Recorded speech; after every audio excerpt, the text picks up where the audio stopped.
너희는 저마다 어머니와 아버지를 공경하여라. 너희는 또 내가 명한 여러 안식일을 다 지켜라. 내가 주 너희의 하나님이다. 사랑하는 여러분, 오늘은 부활절 넷째 주일이자 어버이 주일입니다. 영원한 생명의 근원이신 주님께 영광과 찬양을 올려 드립시다.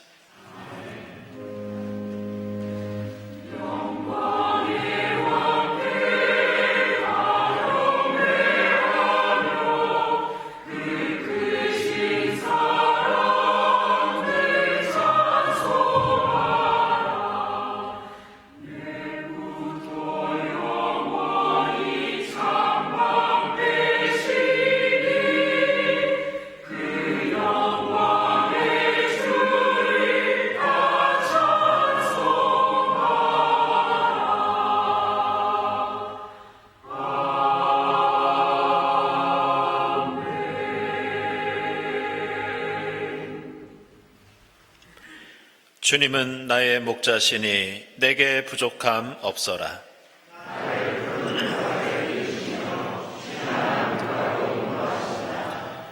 나에게 다시 새 힘을 주시고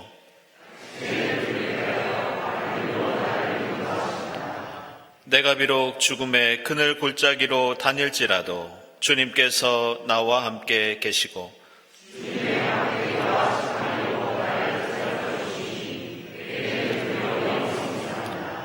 주님께서는 내 원수들이 보는 앞에서 내게 잔치상을 차려주시고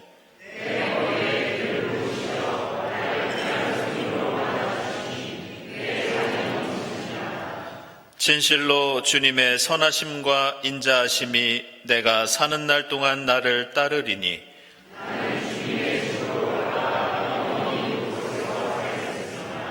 아멘.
당신들은 주님만을 두려워하며 마음을 다 바쳐서 진실하게 그분만을 섬기십시오.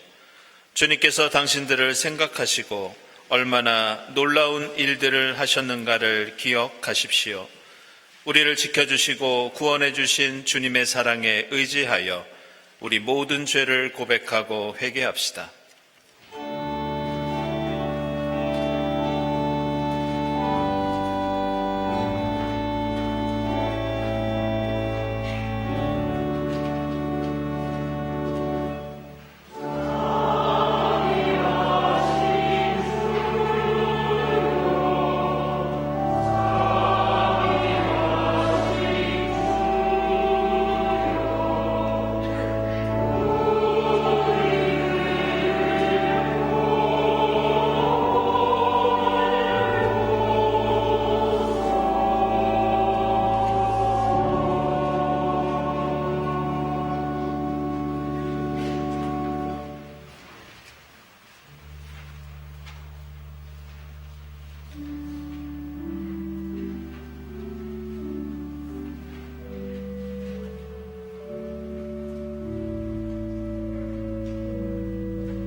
주님께서는 당신들을 기꺼이 자기의 백성으로 삼아 도와주시기로 하셨기 때문에 주님께서는 자기의 귀한 명예를 지키기 위해서라도 자기의 백성을 버리지 않으실 것입니다. 이 말씀에 의지하여 우리 모든 죄가 용서받았음을 선언합니다.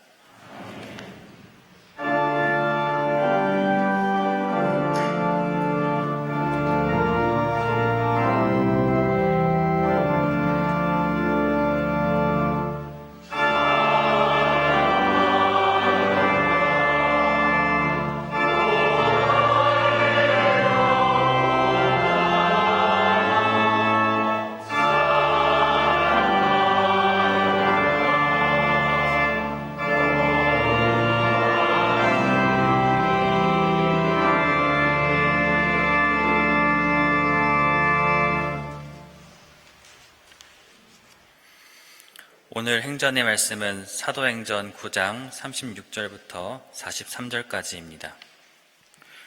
그런데 욥바에 다비다라는 여제자가 있었다. 그 이름은 그리스 말로 번역하면 도르가인데 이 여자는 착한 일과 구제 사업을 많이 하는 사람이었다. 그 무렵에 이 여자가 병이 들어서 죽었다. 그래서 사람들이 그의 시신을 씻겨서 다락방에 두었다. 룻다는 욥바에서 가까운 곳이다. 제자들이 베드로가 룻다에 있다는 말을 듣고 두 사람을 그에게로 보내서 지체하지 말고 와달라고 간청하였다. 그래서 베드로는 일어나서 심부름꾼과 함께 갔다. 베드로가 그곳에 이르니 사람들이 그를 다락방으로 데리고 올라갔다. 과부들이 모두 베드로 곁에 서서 울며 도르가가 그들과 함께 지낼 때에 만들어둔 속옷과 겉옷을 다 내보여 주었다. 베드로는 모든 사람을 바깥으로 내보내고 나서 무릎을 꿇고 기도를 하였다. 그리고 시신 쪽으로 몸을 돌려서 다비다여 일어나시오 하고 말하였다. 그 여자는 눈을 떠서 베드로를 보고 일어나서 앉았다. 베드로가 손을 내밀어서 그 여자를 일으켜 세웠다. 그리고 성도들과 과부들을 불러서 그 여자가 살아있음을 보여주었다. 그 일이 온 욥바에 알려지니 많은 사람이 주님을 믿게 되었다. 그리고 베드로는 여러 날 동안 욥바에서 시몬이라는 무두장이의 집에서 묵었다.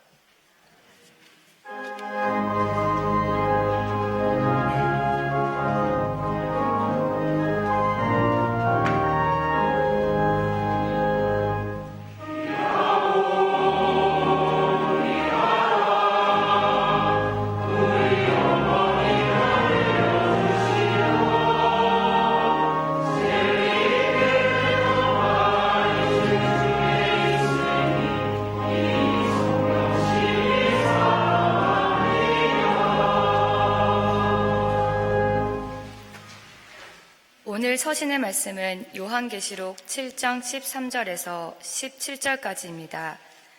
그때의 장로들 가운데 하나가 흰 두루마기를 입은 이 사람들은 누구이며 또 어디에서 왔습니까? 하고 나에게 물었습니다. 내가 장로님께서 잘 알고 계십니다. 하고 대답하였더니 그는 나에게 이렇게 말하였습니다. 이 사람들은 큰 환난을 겪어낸 사람들입니다. 그들은 어린 양이 흘리신 피에 자기들의 두루마기를 빨아서 희게 하였습니다. 그러므로 그들은 하나님의 보좌 앞에 있고 하나님의 성전에서 밤낮 그분을 섬기고 있습니다. 그리고 그 보좌에 앉으신 분이 그들을 덮는 장막이 되어주실 것입니다. 그들은 다시는 줄이지 않고 목마르지도 않고 해나 그 밖에 그 어떤 열도 그들 위에 괴롭게 내려쬐지 않을 것입니다. 보좌 한가운데 계신 어린 양이 그들의 목자가 되셔서 생명의 샘물로 그들을 인도하실 것이고 하나님께서 그들의 눈에서 눈물을 말끔히 씻어주실 것입니다.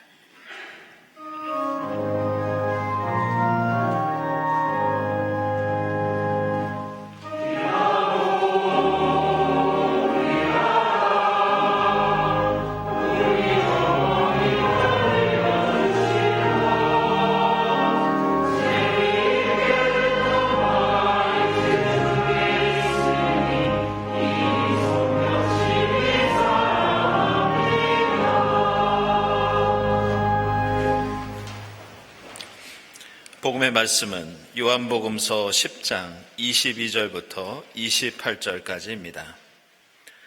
예루살렘은 성전 봉헌절이 되었는데 때는 겨울이었다. 예수께서는 성전 경내에 있는 솔로몬 주랑을 거닐고 계셨다. 그때 유대 사람들은 예수를 둘러싸고 말하였다. 당신은 언제까지 우리의 마음을 졸이게 하시렵니까? 당신이 그리스도이면 그렇다고 분명하게 말하여 주십시오. 예수께서 그들에게 대답하셨다. 내가 너희에게 이미 말하였는데도 너희가 믿지 않는다. 내가 내 아버지의 이름으로 하는 그 일들이 곧 나를 증언해 준다. 그런데 너희가 믿지 않는 것은 너희가 내 양이 아니기 때문이다. 내 양들은 내 목소리를 알아듣는다. 나는 내 양들을 알고 내 양들은 나를 따른다. 나는 그들에게 영생을 준다. 그들은 영원토록 멸망하지 아니할 것이요 또 아무도 그들을 내 손에서 빼앗아가지 못할 것이다. 아멘.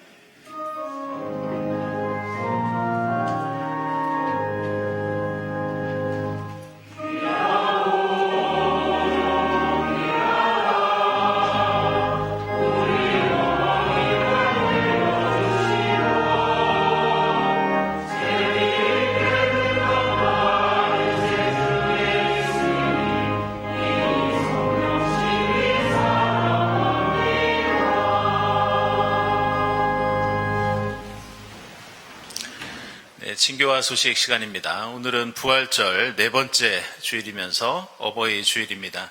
이 자리에 함께 하신 교우들 또 온라인으로 예배드리는 교우들 환영합니다. 그리고 우리 교회 처음 오신 분들 환영하고요. 교회에 대해서 궁금한 점이 있으신 분들은 세교우실을 찾아주시기 바랍니다.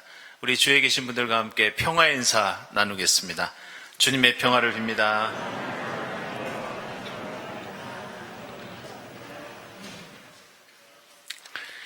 네, 지난 주간에 우리 교회 한 분의 세교우가 등록하셨습니다. 김경숙 교우님, 동대문 구역 드보라 이소회에서 신앙생활 하시도록 하겠습니다.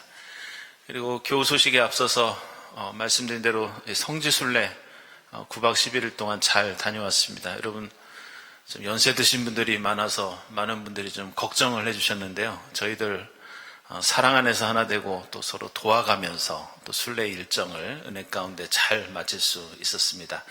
앞으로 설교를 통해서 또 성경 공부나 또 친교의 자리에서 배우고 느낀 것을 여러분들과 함께 나누도록 하겠습니다. 다시 한번 기도해 주신 여러분들께 감사를 드립니다. 네, 교우 소식 알려드리겠습니다. 신현우 김지연 집사님, 우리 김지연 집사님은 김재승 집사님 이신하 군사님 장녀 됩니다. 17일에 교회에서 혼례가 있습니다. 축하드립니다. 그리고 김혜순 권사님 미국 예술과학 아카데미 국제 명예회원 인문예술 부문의 문학분과에서 명예회원으로 선출되셨습니다. 얼마 전에 따님도 큰 상을 받았는데요. 겹경사를 맞으셨습니다. 축하드립니다. 그리고 박수결 장로님 슈베르트 아름다운 물방앗간 아가씨 연주회가 15일에 예술의 전당에서 있습니다. 축하드립니다. 출국하시는 분들 주님께서 지켜주시기를 기원합니다. 모임 원래 광고 주보 참고해 주시고요. 또 오늘은 어버이 주일로 지키고 있습니다. 그래서 감사의 꽃 저희들 달아드렸고 또 80주년 위원회 남녀신도에서 감사의 선물을 준비했습니다. 죄송하게도 이 선물은 80세 이상 교우들에게만 저희들이 드립니다. 우리 교회에서는 70세까지는 중년에 속하시기 때문에요. 여러분들 이해해 주시기를 부탁을 드립니다. 그리고 지역 어르신 위한 봉사활동 오늘 오후에 청년부 주관으로 진행되겠습니다. 중고등부 청년부 광주 기행, 역사 기행입니다. 23일과 24일 진행되겠습니다. 저희들 계속 안내해드렸던 에큐메니칼 인도학교 오늘 오후부터 시작됩니다. 최근에 인도와 파키스탄 사이에 전쟁이 일어나는 바람에 이 지역이 다시 한번 좀 주목을 받고 있습니다. 지정학적으로도 대단히 중요한 또 위치고 또 우리 사회에 또 많은 외국인 노동자들도 계십니다. 여러분들 많은 참석 부탁드리겠습니다. 강성룡 교수님께서 진행해 주시겠습니다. 그리고 80주년 오르가니스트 초청 연주회가 15일에 있습니다. 이번에는 다니엘 자레스키, 러시아에 있는 이 상트페테르부르크 국립음악대학 교수 되시는데요. 7시 30분부터 연주회가 있겠습니다. 많은 참여 부탁드립니다. 그리고 지난번에 이 기념강좌 우리 법륜 스님 오셔서 귀한 말씀 들을 수 있었는데요.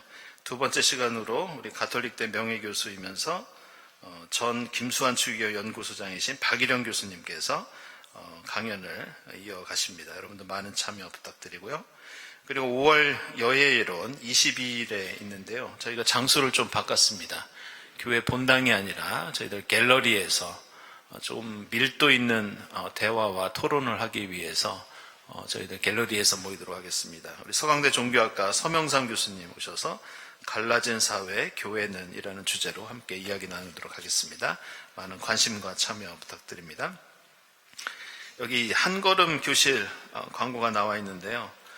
저희들 오늘도 여러분들 모임 광고에 보시면 이주 여성과 여신도 모임이 있습니다. 이게 저희들이 3년째 지속되고 있는 모임입니다.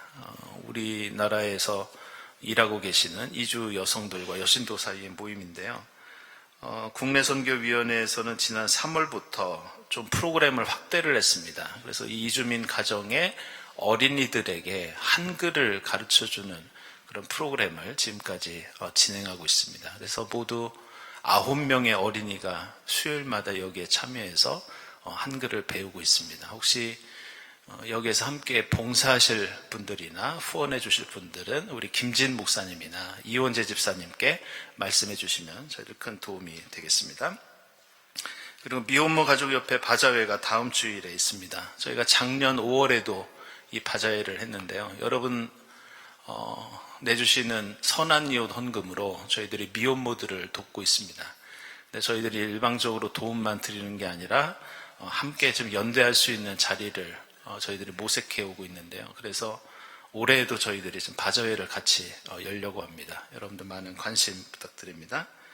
그리고 2025년 상반기 기독교 평화 교육 포럼이 내일 있겠습니다. 1년에 2번 열리는데요. 아시는 것처럼 최근에 교회 교육이 우리나라 전체 한국 기독교에서 큰 위기를 맞고 있습니다.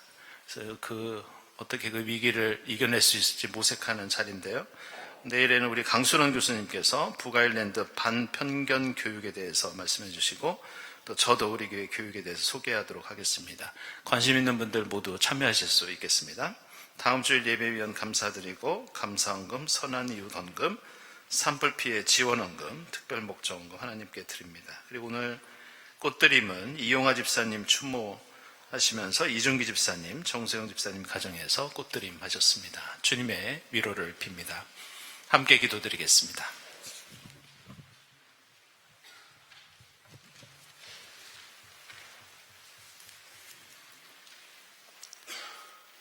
하나님, 부활절 넷째 주일이며 어버이 주일인 오늘 주님 앞에 함께 예배하게 하시니 감사합니다. 더럽혀진 예루살렘 성전을 정화시켜 봉헌한 날을 기념하는 수전절에 몸소 예루살렘 성전을 찾으신 주님, 각자의 몸이 하나님의 성전인 우리를 어둠 속에서 빛 가운데서 다시 살도록 영과 진리로 주님을 경배하며 살리시고 영생의 길로 이끄시는 주님을 만나 생명을 얻게 하옵소서. 구원해야 할 성, 죄악 가득한 니느웨로 향하지 않고 풍요로움에 다시스로 가기 위해 욥바를 출발한 요나를 물고기 뱃속에서 사흘 만에 다시 살리사 니느웨의 죽어가는 생명을 구하신 주님, 선행과 구제를 하다 병들어 죽은 도르가 여제자를 물고기 잡던 베드로를 통해 욥바의 다락방에서 살리신 주님, 갈릴리 해변의 풍랑보다 더 큰 욥바의 깊은 바닷속 견딜 수 없는 어둠과 슬픔으로 숨 쉴 수 없는 바다를 날마다 살아가며 다락방 죽음의 시간 가운데 놓인 우리를 영원히 멸망치 않게 하시는 하나님의 장막 가운데에서 소생시켜 주옵소서. 사망의 음침한 골짜기를 다닐 때 막대기와 지팡이로 안위하시는 주님의 인도하심과 음성을 듣고 따르게 하옵소서. 우리에게 하나님의 손을 깨닫게 하시는 부모님의 사랑과 수고로 살아갈 수 있게 하심에 감사드립니다. 이분들을 잘 공경하고 섬길 수 있도록 자녀들을 축복하여 주옵소서. 부모님들의 건강과 기쁨을 지켜주시고 부모님의 기도가 자손에게 축복으로 흐르게 하옵소서. 외롭고 힘든 노년의 시간을 주님의 평안으로 채워 주옵소서. 해방 80년, 교회 창립 80년 성령의 인도하심으로 혼돈과 미혹의 광야 가운데서도 줄이지 않고 목마르지 않으며 시대의 징조를 분별하며 걷게 하셨음에 감사드립니다. 헤롯의 손이 닿지 않던 성전 동쪽 솔로몬 주랑처럼 서울 동쪽 믿음의 주랑에서 어두운 밤 동쪽을 밝혀 빛 속에 새롭게 살아가는 날 이어가게 하옵소서. 오늘 강단을 통해 주시는 말씀으로 진리에 눈뜨며 마음과 정성을 다하는 감사의 찬양으로 무덤의 돌문이 열려 생명 가득한 계절을 기쁨으로 살아가게 하옵소서. 우리 주님 예수 그리스도의 이름으로 기도합니다. 아멘.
네, 이부성가대 오늘 어버이 주일을 맞이해서 어버이에 관한 귀한 찬송을 우리에게 들려주셨습니다. 고맙습니다.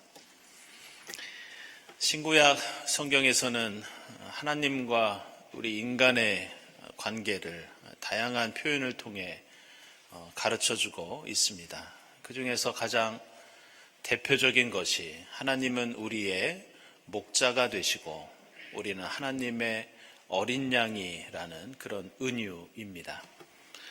전 세계 그리스도인들이 가장 좋아하는 말씀, 가장 많이 묵상하는 말씀, 오늘 우리가 시편 교독에서도 함께 묵상한 말씀이 시편 23편 말씀입니다. 그 말씀을 보면 주님은 나의 목자시니 내게 부족함이 없습니다. 주님은 우리에게 새 힘을 주시고 우리를 바른 길로 인도해 주십니다. 이렇게 주님은 우리 인간의 삶을 인도하고 보호하시는 목자 같은 존재라고 고백하고 있습니다. 시편 80편에서도 이스라엘의 목자 되신 주님, 요셉을 양떼같이 인도하시는 주님, 저희에게 귀를 기울여 주옵소서. 이렇게 하나님을 향해서 목자로 부르면서 하나님의 인도하심과 구원을 간구합니다. 이사야서 40장 11절에서도 인간이 역사 속에서 경험한 하나님이라고 하는 존재는 목자같이 양떼를 먹이시고 어린 양을 두 팔로 안아주시는 그런 분이었습니다. 그리고 에스겔서 34장 11절 이하를 보면 주님이 우리에게 베풀어 주시는 귀한 사랑을 다음과 같이 아름다운 표현을 통해서 말씀하고 있습니다. 그것은 내가 나의 양떼를 찾아서 돌보아 주겠다. 양떼가 흩어졌을 때 내 양떼를 찾겠다. 캄캄하게 구름 낀 날에 흩어진 그 모든 곳에서 양떼를 구하여 내고 그들을 모아서 산과 시냇가와 기름진 초원에서 그들을 먹이고 그들을 위해서 내가 목장을 만들겠다. 그들이 그 좋은 목장에 누우며 이스라엘의 산 위에서 좋은 풀을 뜯어먹을 것이다. 헤매는 것은 찾아오고 길 잃은 것은 데려오며 상한 것은 싸매어주고 약한 것은 튼튼하게 해주겠다. 이렇게 주님이 우리를 사랑하고 돌보아 주시는 목자가 되시고 우리는 그의 연약한 어린 양이라는 아름다운 말씀이 성경 곳곳에서 등장하고 있습니다. 사실 우리나라에는 양이 많지 않고 또 목자라는 직업도 생소합니다. 그래서 성경에 나오는 목자와 어린 양의 관계를 우리가 100% 수용하고 이해하기는 쉽지가 않습니다. 그러나 고대 중동에 살던 사람들에게는 일상생활 속에서 목자와 양을 흔히 볼 수 있었기 때문에 이 은혜를 통해서 그들은 하나님과 인간의 관계를 제대로 이해할 수 있었습니다. 게다가 우리가 한 가지 알아야 할 것은 성경에서 이렇게 하나님을 목자로 표현하는 데에는 당시에 중요한 역사적인 배경이 있었다는 것을 우리는 알아야 합니다. 그것은 바로 당시 사회에서는 무려 수천 년 동안 한 나라를 다스리는 왕이나 지도자들이 자기 자신을 목자로 지칭하는 경우가 매우 자주 있었습니다. 무려 4,000년 전 기록인 이 길가메시 서사시를 비롯해서 수메르와 아카드 문명의 기록들을 보면 당시 여러 왕들은 나는 목자다 이런 표현을 자주 사용했습니다. 이것은 후대 바빌로니아 제국도 마찬가지였습니다. 여러분 잘 아시는 기원전 18세기의 함무라비 법전을 보면 왕을 향해서 정의로운 목자 이렇게 지칭하고 있습니다. 아시리아 제국에서도 기원전 7세기에 아슈르바니팔이라고 하는 왕은 나는 백성을 인도하는 목자다 이렇게 표현합니다. 그리고 이러한 특징은 이집트나 히타이트를 비롯해서 고대 모든 제국이 가지고 있는 공통된 특징 가운데 하나입니다. 예를 들어 지금도 이집트에 있는 여러 유적들을 보면 파라오 왕은 헤카라고 하는 지팡이, 네케크라고 하는 채찍을 들고 있는 목자의 모습으로 그려져 있습니다. 그래서 이집트의 파라오는 자기 자신을 향해서 내가 이집트의 양떼를 보호하는 목자다, 이렇게 자기 자신을 목자로 주장합니다.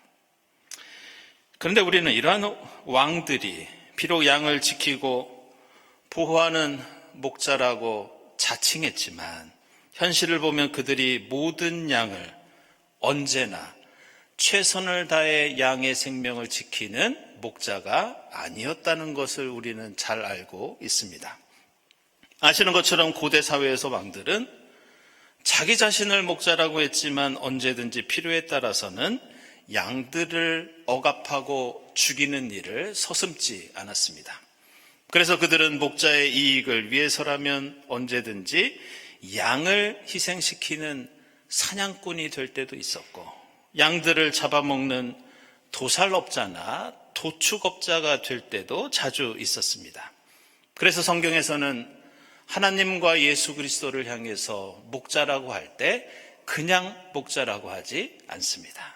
항상 생명의 목자, 선한 목자, 양들을 지키고 보호하고 돌봐주는 사랑의 목자라고 성경은 말씀합니다. 이런 이유로 오늘 우리가 읽은 요한복음서와 요한계시록에서도 우리가 믿는 주님을 그냥 목자라고 하지 않습니다. 오늘 요한복음서 10장은 주님이 때에 따라 우리를 이용하거나 생명을 앗아가는 목자가 아니라 우리를 끝까지 책임져 주시며 영원한 생명을 베풀어 주시는 분이라고 말씀하고 있습니다.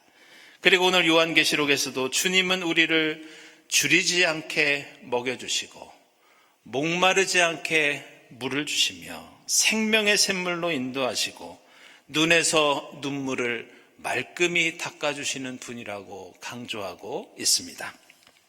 놀랍게도 오늘 요한복음서와 요한계시록이 이렇게 예수를 생명의 목자로 소개하는 것은 구약성경과 비슷한 배경을 가지고 있습니다. 그것은 당시 로마 제국의 황제들도 앞서 말씀드린 구약의 고대 중동의 왕들처럼 역시 자신을 목자라고 주장하였고, 로마의 황제들도 자신을 목자로 선전하였습니다. 우리가 잘 아는 로마 제국의 아우구스투스 황제는 자신을 로마의 아버지라는 뜻의 파테로 파르티에로 부르면서 자신이 목자처럼 백성을 보호해주고 돌봐주는 존재라고 이야기합니다. 심지어 폭정을 일삼았던 네로 황제도, 기독교를 박해하고 수많은 폭력과 살인을 저질렀던 베스파시안, 티투스, 도미티안 같은 황제들도 마찬가지였습니다. 그들은 동전이나 화려한 로마 제국의 건축물마다 자신을 알릴 때 늘 목자의 이미지를 사용할 때가 많이 있었습니다. 심지어 수십만 명의 유대인을 학살했던 하드리안 황제조차도 자신은 어린 양 같은 백성들을 찾아 나서는 순회하는 목자다, 이렇게 주장하였습니다.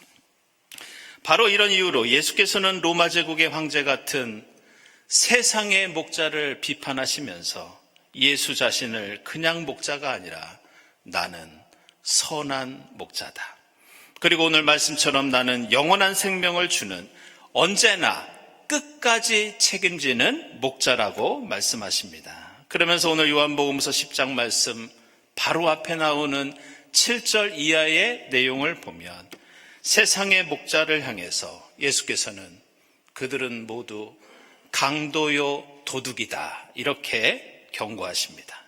그러면서 예수 자신이 세상의 목자와 어떻게 다른 존재인지 분명히 말씀하시는데, 그것은 나 선한 목자는 양들을 위해서 나의 목숨을 버린다, 이렇게 자기 십자가를 지고 목숨을 버리는 희생적인 목자가 참된 목자이며 그분이 바로 예수 그리스도라고 말씀하고 있습니다. 오늘 어버이 주일을 맞이하면서 이렇게 주님이 우리의 선한 목자가 되신다는 말씀을 드리는 데에는 특별한 이유가 있습니다. 요한복음서 21장 15절 이하를 보면 부활하신 예수께서 베드로를 만나서 마지막으로 유언처럼 당부하시는 말씀이 등장합니다. 그때 예수께서는 요한의 아들 시몬아, 내가 나를 사랑하느냐? 나를 사랑한다면 나를 사랑하는 사람은 양떼를 치는 목자가 되어야 한다. 이런 말씀을 해주십니다. 부활의 예수께서 베드로와 주님을 사랑하는 이들을 향해 마지막으로 당부하신 말씀은 우리가 서로에게 목자가 되어서 서로 돌보고 보호하면서 생명과 사랑의 공동체를 이루는 일이었습니다. 그리고 오늘 우리가 함께 읽은 사도행전에는 바로 그 예수의 마지막 부탁처럼 초대교회 그리스도인들이 서로 보호하고 인도하는 목자 같은 모습이 오늘 말씀 가운데 등장하고 있습니다. 교회 전통에서 마틴 루터는 1529년에 매우 중요한 교리 문답서를 출판합니다. 그것이 대교리 문답과 소교리 문답입니다. 이때 마틴 루터는 내 부모를 공경하라는 말씀에 대해서 해석하면서 부모와 어른의 권위와 책임에 대해서 다음과 같이 중요한 이야기를 한 적이 있습니다. 그들은 단지 육체적인 부모일 뿐만이 아니라 우리는 하나님의 대리자로서 자녀의 삶과 신앙을 이끌 책임이 있다. 이 책임은 목자의 역할과 같다. 이게 루터의 말이고 개신교 교리에서 대단히 중요한 핵심 가운데 하나입니다. 따라서 우리는 각 가정의 부모로서 그리고 교회 공동체의 어른으로서 다음 세대를 주님께 인도하고 그들을 보호하고 양육해야 할 책임을 가진 목자와 같은 사람이라고 할 수 있습니다.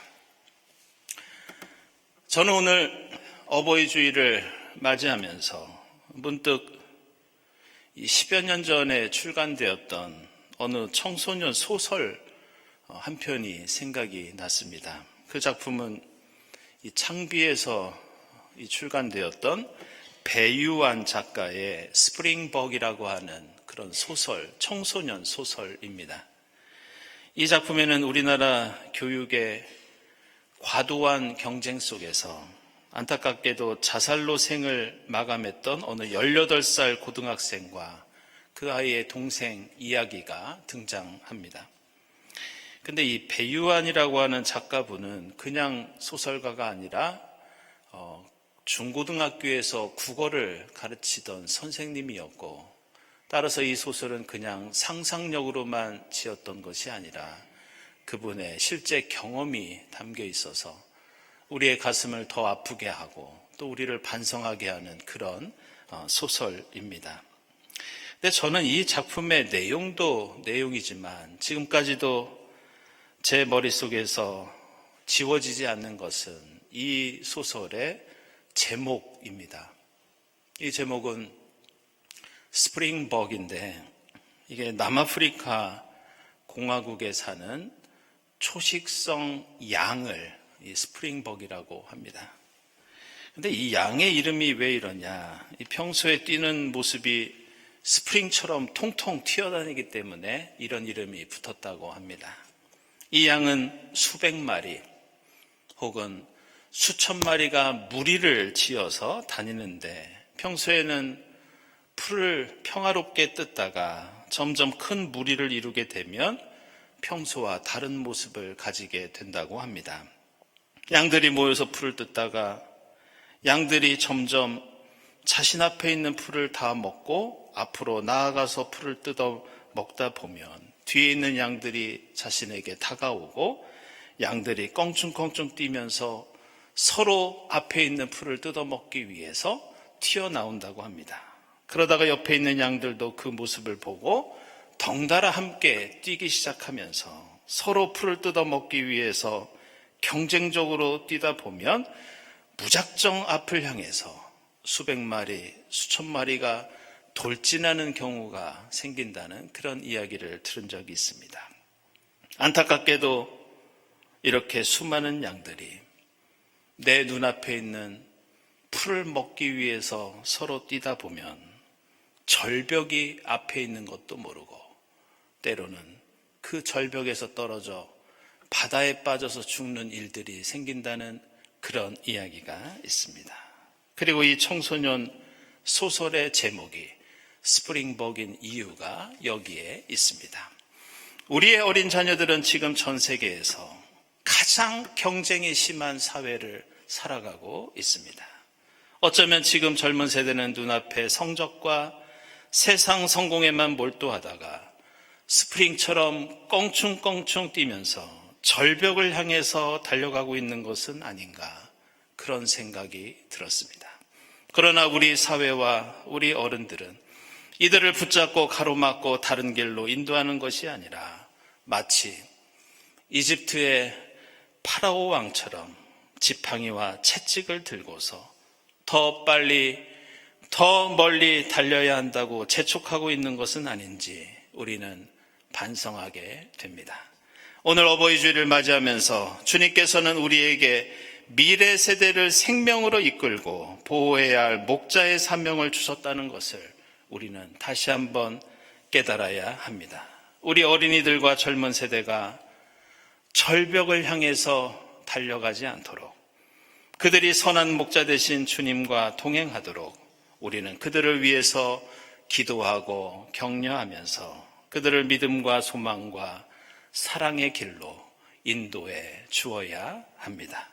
눈앞에 풀만 바라보지 않고 눈을 들어 산을 보며 주님을 생각하도록, 공중에 나는 새와 하늘의 별을 바라보면서 그들이 하나님 나라를 꿈꿀 수 있도록 우리 모두 목자의 사명과 역할을 깨닫고 결단하는 이 어버이 주일이 될 수 있기를 주님의 이름으로 축원합니다. 기도하겠습니다.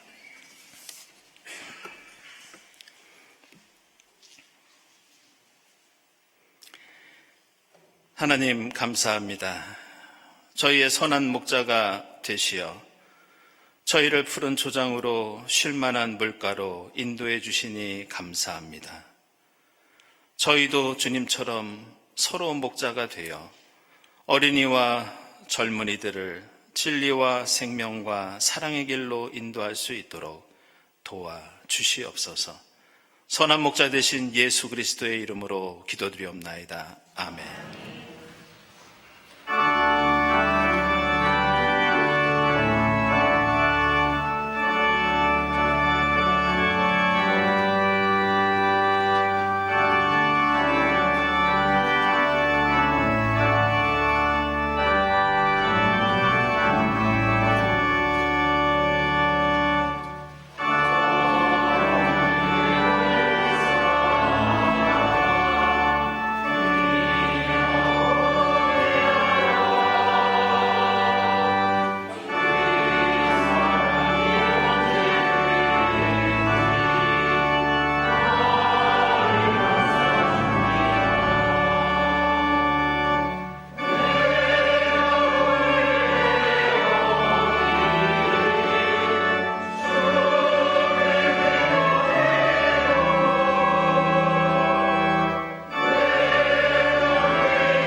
저희의 어머니가 되시고 아버지가 되시는 하나님, 저희를 항상 쉴 만한 물가로 푸른 초장으로 인도해 주시니 감사합니다. 주님 은혜에 감사하면서 정성껏 예물을 드리오니 기쁘게 받아 주시옵소서. 이 예물을 통해 하나님 영광 드러나게 하시고 이 예물이 이 땅에 잃어버린 양을 위해서, 길 잃은 양을 위해서 값지게 사용되게 하옵소서. 예물을 바치는 손길들을 기억해 주사 항상 믿음으로 바치는 그 손길이 부끄럽지 않도록 채워주시고 늘 주님과 동행하는 기쁜 삶을 이어가게 하옵소서. 감사드리며 예수 그리스도의 이름으로 기도드리옵나이다. 아멘.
하나님 감사합니다. 저희의 선한 목자가 되시어 십자가에서 죽으시고 부활하시어 저희에게 영원한 생명을 베풀어 주시니 감사합니다. 하나님, 부활하신 주님께서 저희에게 목자의 사명과 역할을 주셨사오니 저희로 어린이들을 위해서, 젊은 세대를 위해서 그들을 진리와 생명의 길로 인도하는 목자가 될 수 있도록 인도해 주시옵소서. 절벽을 향해 치닫는 이 사회와 역사 속에서 눈을 들어 하늘을 보며 하나님을 바라보게 하시고 길과 진리와 생명 되신 주님과 동행하는 경동교회 공동체가 될 수 있도록 인도해 주시옵소서. 이 모든 감사와 간구 위에 성부와 성자와 성령 삼위일체 되신 하나님의 은총이 지금부터 영원까지 함께하옵시기를 간절히 축원하옵나이다. 아멘.